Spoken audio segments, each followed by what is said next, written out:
Hoy voy a presentar al gobierno una propuesta para un acuerdo que traerá con vida y a casa a Gilad Shalit. Lucharemos por la voluntad de devolverlo a sus padres, a Aviva y Noam Shalit, a su hermano y hermana, a su abuelo y por supuesto al pueblo de Israel. Estamos evidenciando que hemos llegado a un acuerdo de intercambio de prisioneros y consideramos que esto es un acontecimiento histórico en la historia del pueblo palestino y una gran victoria para el movimiento de resistencia palestino Hamas.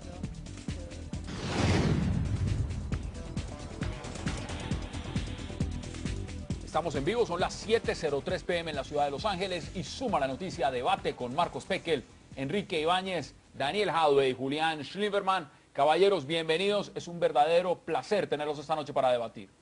Marcos, bienvenido. Gracias, Hassan. Buenas noches a los compañeros de panel y a toda la audiencia. ¿Qué significa este pacto? Porque es un pacto sorpresa y es un pacto secreto. Negociar además para Israel con lo que considera abiertamente terroristas. Sí, pero yo creo que primero que todo, pues obviamente para Israel el peso de un soldado es mucho, una sociedad que primero que todo valora la vida humana y segundo la vida de sus soldados. Había que hacerlo todo lo necesario para traer a Gilad Shalit de vuelta y pues el acuerdo es similar a otros que ha hecho Israel en el pasado, no solo con Hamas, con Hezbollah y con otros grupos terroristas, de cambiar a una persona o dos personas hasta un muerto por centenares o miles de terroristas encarcelados en las cárceles de Israel, o sea que ya hay precedentes de algo como esto. Daniel Jadwe, bienvenido también, vicepresidente de la Federación Palestina de Chile. ¿Cuál es su percepción frente a lo que representa este pacto? Un pacto sorpresa y muchos lo consideran también algo que no estaba dentro de ningún paradigma político que se sentara Benjamín Netanyahu a negociar con Hamas. Mira, a mí la impresión que me da es de que esta acción y este acuerdo demuestra que si Israel quiere lograr un objetivo lo va a conseguir y que si Israel verdaderamente quisiera la paz lo conseguiría. Yo no comparto la forma en que se ha expresado el panelista anterior, puesto que nosotros también hemos tenido que lidiar con un gobierno terrorista que ha estado acusado en Naciones Unidas como el gobierno más condenado en el mundo por violación a los derechos humanos, y para nosotros tampoco ha sido fácil tener que tratar con gente que tiene una política de exterminio físico y político de nuestro pueblo. Aquí yo creo que se ha hecho un acuerdo que es mutuamente beneficioso y que muestra el camino por donde hay que recorrer, un camino árido para llegar a la paz. Y eso va a ser que Israel va a tener que hacer concesiones dolorosas, pero que son las únicas que lo pueden conducir a la paz y que no tiene que caerse con estas excusas básicas de quiénes son los que gobernamos. Aquí todos estamos negociando con nuestra historia y estamos también queriendo un acuerdo con nuestra historia. Bueno, ahí hay una posición. Julián Schlimmerman, también experto en terrorismo y en Medio Oriente. ¿Cuál es la suya frente a este tema y frente a lo que representa haberse sentado a negociar de parte del gobierno israelí directamente con Hamas?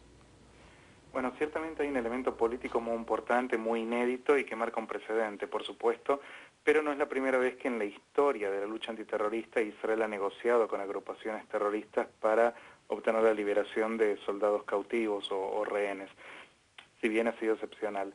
En este caso creo que por un lado Hamas se va a ver políticamente fortalecida frente a un diálogo de unidad nacional con la autoridad palestina y ante el propio pueblo palestino en general, simbólicamente porque es un triunfo, una recompensa a una conducta delictiva como es haber ingresado al territorio de Israel y haber secuestrado a un soldado, y además operativamente, porque esto es un aliciente directo a nuevos secuestros.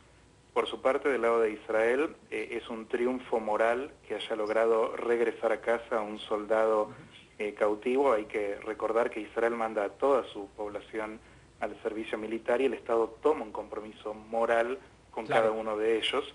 Y por otro lado, bueno, para Israel, que vive con mucha angustia todo este drama que lleva ya 5 años, es un cierto momento de tranquilidad. Enrique, ya voy con usted. Mire, escuchemos ahora justamente al primer ministro Benjamín Netanyahu dando explicaciones acerca de este pacto con Hamas para lograr la liberación de Gilad Shalit.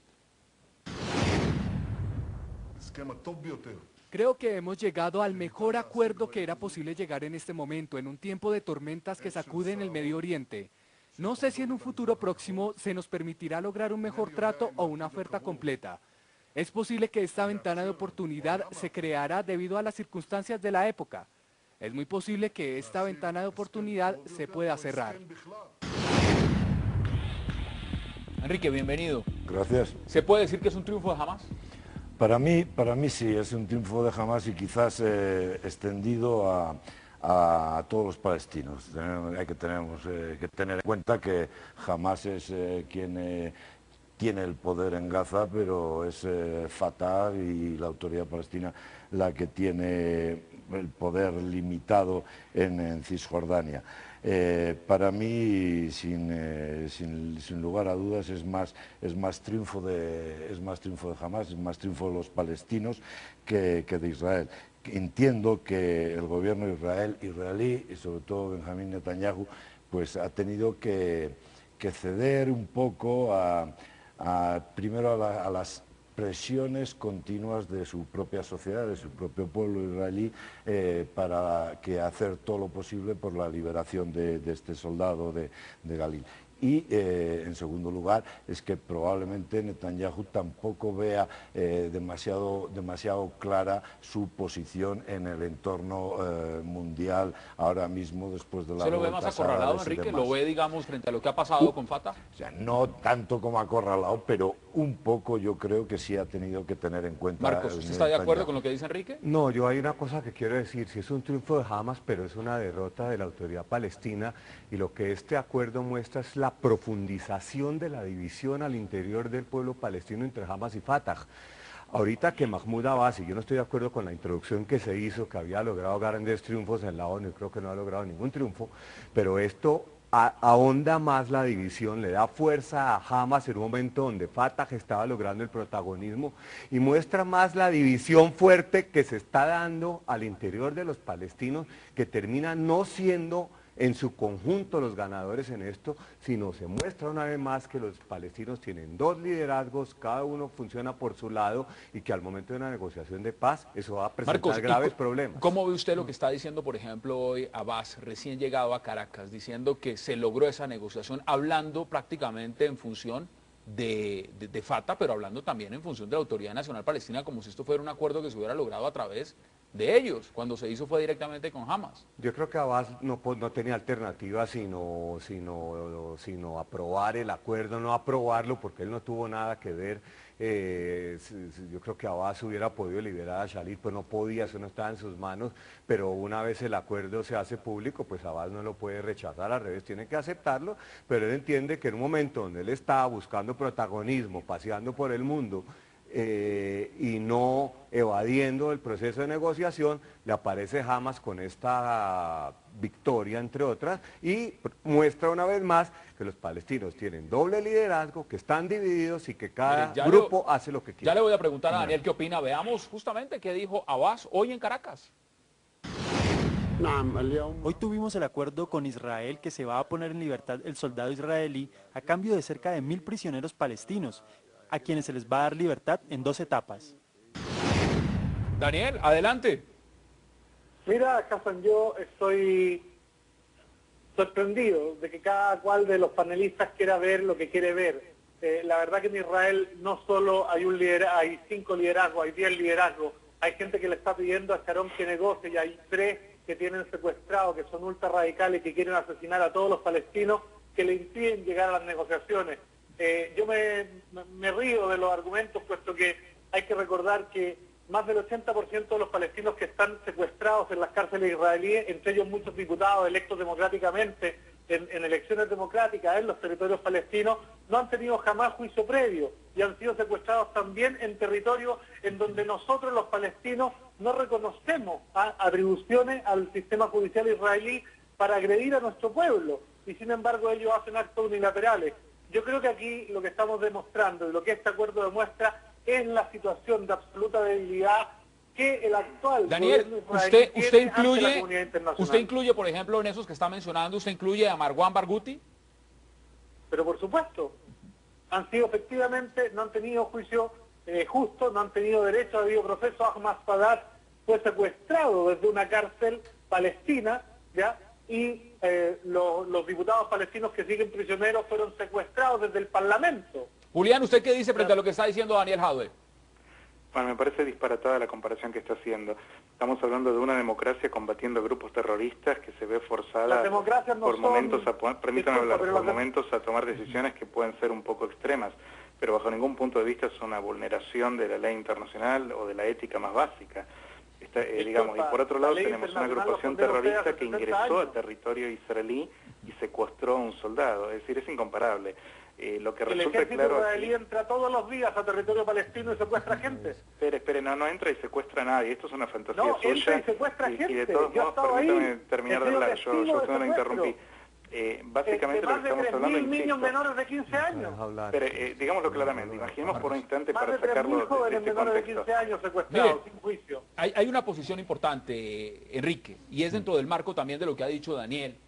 ¿Cuál es su percepción frente al tema de que hay división también interna en Israel? No solamente cuando hablamos de dos poderes, Fatah en Cisjordania, Hamas en la Franja de Gaza, pero mire, este acuerdo fue aprobado por 26 ministros israelíes. Sin embargo, 3, y hablamos de Lieberman, Uzi Landau y Ayalon, estuvieron en contra de este acuerdo. ¿Hay fragmentación también en Israel? Vamos a ver, yo creo que no es exactamente comparable la fragmentación que puede haber entre los palestinos y en una sociedad, digamos, democrática como es Israel.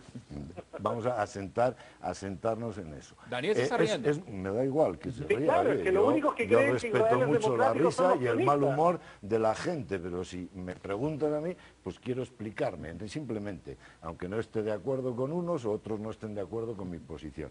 Evidentemente es mucho más difícil para los palestinos tener una autoridad única y que compendia a toda la población, teniendo en cuenta que Gaza es una franja que está ahí aislada al lado del mar y es pequeña, y la otra parte, que es Cisjordania, está invadida prácticamente por todos lados por los colonos israelíes. Es muy difícil hacer una comparación de eso, como es difícil hacer la comparación de si son secuestros, si son terroristas, si es el Estado terrorista, si las organizaciones terroristas, ya sabemos qué organizaciones están definidas como terroristas, pero eso no se puede poner en el plano de igualdad, porque siempre va a tener mayor posibilidades de hacer Mire, Enrique, su voluntad, pues los israelíes. Dentro de este marco que mencionaba, de esos 26 ministros que estuvieron a favor de este acuerdo y los que no, uno de ellos justamente es Uzi Landau, ministro de Infraestructura, y tuve la oportunidad aquí en Zoom de entrevistarlo el 1 de agosto. Realizamos esta entrevista con el ministro Uzi Landau de Infraestructura de Israel, uno de los hombres más fuertes de la derecha israelí. Le preguntamos justamente qué tan fuerte era esa coalición de gobierno a la cual él es una de las fichas del canciller Avigdor Lieberman. Veamos. ¿Qué pasa, por ejemplo, con la situación interna del gobierno israelí? La coalición de gobierno. Yo entiendo que usted en el pasado formó parte del partido Likud, ahora hace parte del Israel Betanio.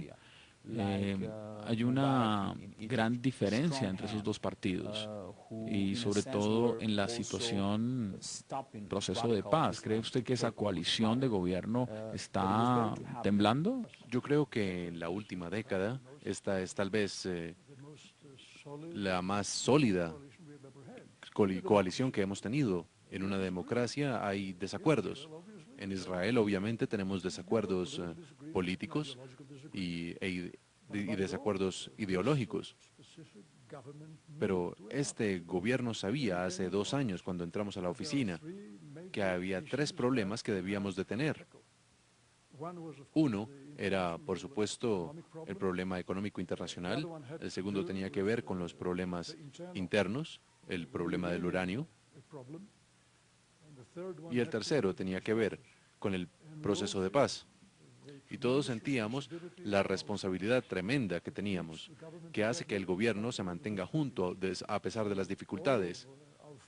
Así que todos nuestros amigos en Europa y en los Estados Unidos, que creen que tal vez la coalición podría estar sacudida en el futuro, solo por los problemas y los retos que tenemos, sepan que este gobierno está muy bien preparado y sabe mucho sobre los retos y las responsabilidades que tiene. Absolutamente. Marcos, gobierno bien preparado y una coalición de gobierno sólida. dice. Sin embargo, votaron en contra y lo que se está viendo en el panorama es que podría fragmentarse, dicen muchos analistas. No, mire, yo creo que el gobierno de Israel, como decía Julián antes de que el señor lo interrumpiera y no lo dejara terminar como hace siempre, es que Israel es una democracia y en una democracia tiene que haber divergencia de opiniones, más en una democracia parlamentaria donde hay partidos, más una democracia como la israelí, donde el partido que más escaños tiene en el Parlamento tiene 29 de 120, pero el debate es válido y al interior de un gobierno también puede haber divergencia. Pero a mí, es más, me extraña que solo 3 se hayan opuesto, es decir, que el acuerdo que hizo Israel con Hamas tiene el apoyo supermayoritario del gobierno y 3 ministros que es un partido de extrema derecha se opusieron. Mire, esa es la coalición que hay en Israel y es la que ha funcionado y el día de mañana podrá haber otra y esa es la forma en que funciona Marcos, la democracia brevemente israelí. vamos a un punto que le quiero preguntar también a Daniel. ¿Usted cree que estos presos que se van a liberar, 1000 presos palestinos, son un peligro? Yo creo que son un peligro, claro que sí, algunos más que otros. No tenemos la lista definitiva, ojo. Pienso que son terroristas que tienen sangre en sus manos, algunos han cometido los más abominables crímenes y seguramente volverán a hacerlo. Ya vemos cuando Israel liberó a juntar un terrorista palestino a cambio de 2 cadáveres con Hezbollah, el señor volvió en el Líbano a lo mismo, por lo tanto varios de estos seguramente volverán a lo mismo, volverán a Daniel, buscar cómo ¿usted está de acuerdo con lo que dice involucrarse en Marcos esto. Peque? No, yo no puedo estar de acuerdo y la verdad es que les pido disculpas si los interrumpo, pero es que hay cosas que me dan risa. Solo los sionistas piensan que la democracia es compatible con la violación a los derechos humanos. Solo los sionistas piensan que la democracia es compatible con tener segregación y discriminación al interior de un territorio en donde unos, que son los judíos, pueden formar hogar y pueden formar familia y pueden traer gente del exterior y los palestinos no, en donde no se pueden reunir las familias. Solo los sionistas piensan que la democracia es compatible con encarcelar a niños menores de 15 años sin juicio previo y de manera administrativa. Solo los sionistas piensan que es efectivamente democrático entrar a los territorios de otro país, de una nación distinta, secuestrar gente, llevarlo a sus cárceles, matar y desarrollar un holocausto igual que el que hicieron los nazis contra ellos, y eso para ellos es una democracia. A mí eso me parece que es una esquizofrenia colectiva, Bueno, no democracia. creo que llegó el punto Entonces, de la verdad, interrumpirlo. Julián, Marcos, adelante, me parece puede que intervenir, se Julián. está disparatando realmente seriamente, ¿no? Julián, adelante. Sí, gracias. No, me da la impresión de que acá este individuo no está participando del debate al que fuimos convocados a hablar, sino que utiliza la cámara que se le brinda para disparar su diatriba anti-israelí feroz, ¿no? Verdaderamente, me parece que entrar a refutar cada cosa que él dice está más allá del tiempo que tenemos aquí, de la lógica más básica, pero simplemente creo que es importante marcar lo siguiente. Acá hay un acuerdo donde, por un lado, tenemos una agrupación terrorista, indiscutible. Por otro lado, una democracia, imperfecta, pero una democracia. Ha hecho un enorme esfuerzo en traer a un soldado a casa, sabiendo perfectamente los riesgos militares y de seguridad que representa para sus propios ciudadanos. Porque hay que recordar 2 cosas, Hassan, que creo que son muy importantes. En relación al pasado, hay familiares que han perdido hijos, padres, hermanos, esposas, esposos, en manos de algunos de los terroristas que van a ser liberados. Y por otra parte, a futuro, el riesgo de la reincidencia criminal es real, y como decía Marcos, ya está comprobada, ya pasó esto en el pasado. Entonces, verdaderamente lo que a mi modo de ver se debe destacar de Israel es el esfuerzo ético y el aprecio que le da a la vida de su propia población. Ahora, por supuesto, el lado de Hamas lo va a presentar como una gran victoria, pero en rigor verdaderamente es un gran fracaso moral para una organización que ha cometido esta felonía en primer lugar. Y hay un punto también importante que quiero que lo podamos debatir después de la pausa, y es qué tanto se había convertido, por supuesto, Gilad Shalit en un hijo más de Israel en cuanto a lo que representaba políticamente también para el gobierno de Benjamín Netanyahu. Pero mire, vamos a hacer una primera pausa, muy breve, y ya continuamos debatiendo acerca de lo que representa este pacto secreto que se hizo público hace pocas horas entre Israel y Hamas para la liberación del soldado Gilad Shalit. No se vayan, ya volvemos. Estamos presentando Zoom a la noticia. Enrique, Gilad Shalit es considerado hoy en día en cada hogar judío un hijo y ha tenido esa configuración. Pero, ¿y qué representan cada uno de esos 1000 palestinos que van a ser liberados también dentro de Palestina? ¿No son también hijos? Hombre, para mí es evidentemente que serán hijos, padres, esposos o esposas o lo que sea. la componente sentimental de la situación de Salil, de Galil, pues es evidente. En Israel, como bien han dicho mis contertulios, es muy importante, tremendamente importante, la vida de una sola de las personas. Por eso mismo, eso explica que de repente, tras 5 años o 6, pues estén dispuestos a intercambiar uno solo de sus hombres por 1000, como han hecho otras veces por cientos. Pero evidentemente eso no quita el que un buen número, centenares probablemente, de los probablemente alrededor de 6000 palestinos encarcelados en Israel, evidentemente yo no los calificaría a todos individualmente. Israel los califica a todos de terroristas. Bien, exacto. Y la pregunta, ellos mismos dicen, y veamos, no, veamos declaraciones, bueno. Marwan Barghouti, justamente el líder palestino en prisión y cuya liberación clama Hamas, ha afirmado desde la cárcel que saldrá en libertad. No, absolutamente no. Yo seré liberado con todos estos prisioneros que están en cárceles israelíes. Yo creo que eso está muy claro. Los israelíes no nos pueden mantener a miles de nosotros en cárceles israelíes. Julián, Marwan Barghouti dice no nos pueden mantener acá, va a llegar un momento en que Israel nos tiene que soltar a todos. ¿Es esa la perspectiva? ¿Es esa la realidad? Bueno, primeramente quiero destacar algo antes de responder. Mientras que Hamas mantuvo oculto y privado de visitas de la Cruz Roja Internacional a Gilad Shalit y de cualquier signo de que de hecho estaba vivo, vemos acá a Barghouti dando entrevistas desde la prisión libremente, dando su punto de vista, ¿no? Creo que esto, un poco por lo que se debatió antes, es conveniente señalar. No creo que todos los terroristas encarcelados vayan a ser liberados eventualmente. Es evidente que hay algunos que sí, es evidente que hay muchos que sí, pero en este caso específico, Barghouti y otros varios más que cometieron crímenes especialmente atroces, quedarán bajo las barras, ¿no? Creo que no ve digamos, una ley de punto final. Barghouti dice lo siguiente, Julián, Barghouti dice, va a llegar un punto en que esto va a terminar como terminó Sudáfrica, como terminó Irlanda, en una negociación de punto final. Nosotros no somos terroristas, nosotros somos luchadores de la libertad palestina. Sí, esa es la posición tradicional de quien masacra niños y tiene que justificar que él no es un asesino, sino que lo hace por un ideal noble, ¿no? Esto es el discurso eufemístico del terrorista, y la doctrina de la psicología del terrorismo lo presenta claramente. No importa tanto lo que él diga, lo que importa es lo que él hace. Y él está condenado a múltiples cadenas perpetuas por lo que ha hecho, no por lo que ha dicho. Y lo que ha hecho fue asesinar. ¿Es eso cierto, Daniel? No, bueno, yo no puedo entender, para mí nada de lo que digan estos sionistas fundamentalistas puede ser cierto. Dentro de los 1000 prisioneros que van a ser liberados, hay más de 350 menores de 15 años que no han tenido derecho a juicio. Hay más de 60 mujeres que no han tenido derecho a juicio. Y hoy día hay ¿por qué están ahí? ¿Puede decirnos por qué fueron arrestados? Hay 250 prisioneros que están en huelga de hambre en las cárceles israelíes porque no se les deja ser visitados, porque están en condiciones absolutamente inhumanas. Y lo más importante, ellos han sido secuestrados en un territorio en donde la justicia israelí no tiene jurisdicción. Al igual que los asentamientos israelíes para la comunidad internacional y para el derecho internacional, las acciones del ejército de ocupación son ilegales en los territorios ocupados. ¿Ya? Aquí no hay, esto es un ejército ocupante.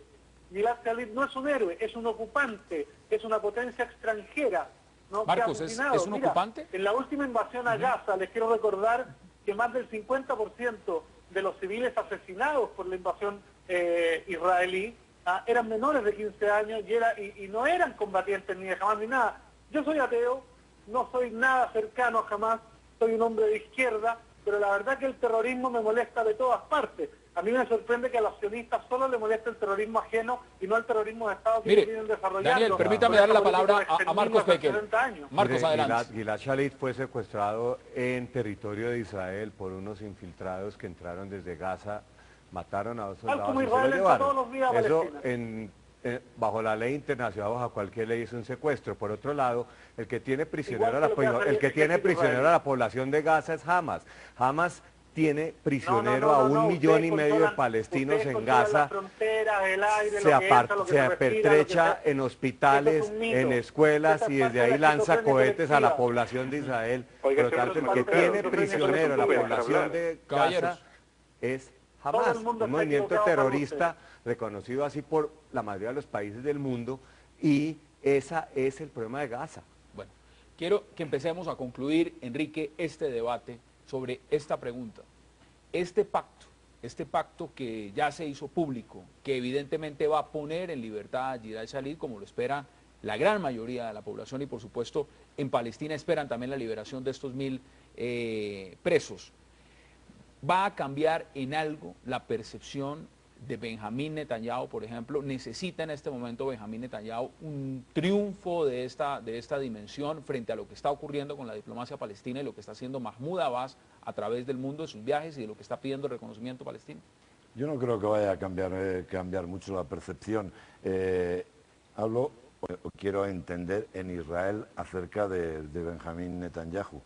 Es decir, yo insisto en que, en cierto modo, Netanyahu se ha visto obligado a hacer este acuerdo debido a presiones tanto internas en Israel como por la situación de los últimos meses en la zona.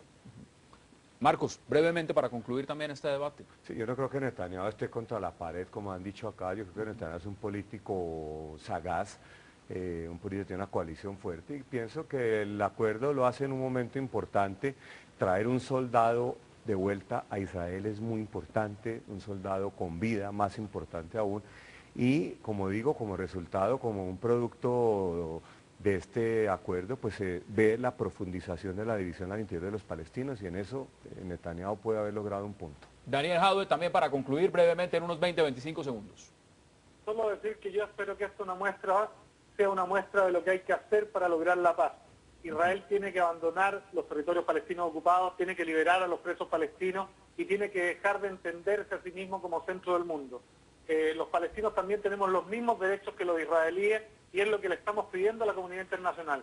Yo espero que los sionistas le hagan honor a las víctimas del holocausto nazi y dejen de hacer con los palestinos lo mismo que hicieron con ellos los nazis. Julián Schlieberman, también para que pueda usted concluir este debate, adelante. Bueno, voy a ignorar las barbaridades que dice este individuo y me concentro en el tema del que fuimos convocados. Creo que hay algo importante acá. Estamos hablando un poco de cuáles son las restricciones de Netanyahu. También es importante considerar las de Fatah. Me encanta hacerte enojar. Fatah, en este caso, señor, por favor, deje hablar. En este sentido, el riesgo que tiene Hamas de perder la base en Damasco, en caso de que caiga el régimen, también pudo haber tenido un factor de influencia, así como contener un poco a la población palestina en el marco de un Medio Oriente completamente convulsionado. Caballeros, vamos a hacer una pausa, pero quiero invitarlos a que se queden con nosotros todos, por supuesto, Daniel, Julián también, Enrique y Marcos, para que entremos a debatir lo que ha representado el respaldo de la Alianza Bolivariana para los pueblos de nuestra América, el ALBA, al gobierno de Bashar al-Assad en Siria, a pesar de todos los informes que hablan de la violenta represión que ejerce en este país. ¿Qué busca Hugo Chávez con esta movida política para Benjamín Netanyahu a negociar con Hamas? Mira, a mí la impresión que me da es de que esta acción y este acuerdo demuestra que si Israel quiere lograr un objetivo lo va a conseguir, y que si Israel verdaderamente quisiera la paz, lo conseguiría. Yo no comparto la forma en que se ha expresado el panelista anterior, puesto que nosotros también hemos tenido que lidiar con un gobierno terrorista que ha estado acusado en Naciones Unidas como el gobierno más condenado en el mundo por violación a los derechos humanos, y para nosotros tampoco ha sido fácil tener que tratar con gente que tiene una política de exterminio físico y político de nuestro pueblo.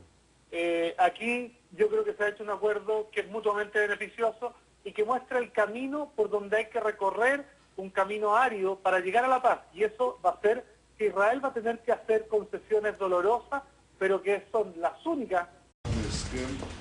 Hoy voy a presentar al gobierno una propuesta para un acuerdo que traerá con vida y a casa a Gilad Shalit. Lucharemos por la voluntad de devolverlo a sus padres, Aviva y Noam Shalit, a su hermano y hermana, a su abuelo y por supuesto al pueblo de Israel. Estamos evidenciando que hemos llegado a un acuerdo de intercambio de prisioneros y consideramos que esto es un acontecimiento histórico en la historia del pueblo palestino y una gran victoria para el movimiento de resistencia palestino Hamas.